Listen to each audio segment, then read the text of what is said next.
പ്രയാസപ്പെടുന്നവൻ പ്രയാസത്തിൽപ്പെട്ട് ഉഴന്നുകൊണ്ട് വിളിക്കുമ്പോ അവന്റെ വിളിക്ക് ഉത്തരം നൽകുന്നവൻ ഞാനല്ലാതെ മറ്റാരാണ്? അല്ലാഹു അല്ലാതെ അവന് പുറമേയുള്ള ഇലാഹുകൾ നിങ്ങൾക്കുണ്ടോ? അല്ലാഹുവിന്റെ അടിമക്കവൻ മതിയായവനല്ലേ?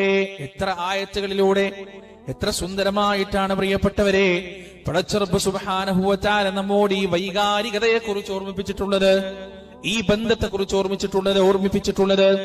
ഈ റമദാൻ വരുന്നതിന്റെ മുന്നേ നമ്മൾ മനസ്സിലാക്കേണ്ട, നമ്മൾ നടത്തേണ്ട ഒന്നാമത്തെ ഒരുക്കമെന്ന് പറയുന്നത് എന്റെ പ്രിയപ്പെട്ടവരെ അള്ളാഹുവുമായുള്ള ബന്ധം ദൃഢപ്പെടുത്തുക എന്നതാണ്. അവനിലേക്ക് മടങ്ങാൻ, അവനോട് പറയാൻ, അവനോട് കരയാൻ, അവനോട് സങ്കടം പറയാൻ എല്ലാം നമ്മൾ ചെയ്യാറുണ്ട്. ഭൗതികമായ പരിഹാരങ്ങൾക്ക് പിറകെ മെനക്കെട്ട് നമ്മൾ പോകാറുണ്ട്. പക്ഷേ കൺമുന്നിലുള്ള പരിഹാരം ഒരിക്കലും കാണാൻ നമ്മൾ ശ്രമിക്കാറില്ല. ജീവനാടിയേക്കാൾ അടുത്ത പടച്ചറബ് എല്ലാറ്റിനും പരിഹാരം നൽകാം, നിങ്ങൾ എന്നോട് ചോദിച്ചാൽ മതി എന്ന് പറഞ്ഞ് ചോദിക്കാൻ നമുക്ക് സമയമില്ല. മഹാനായ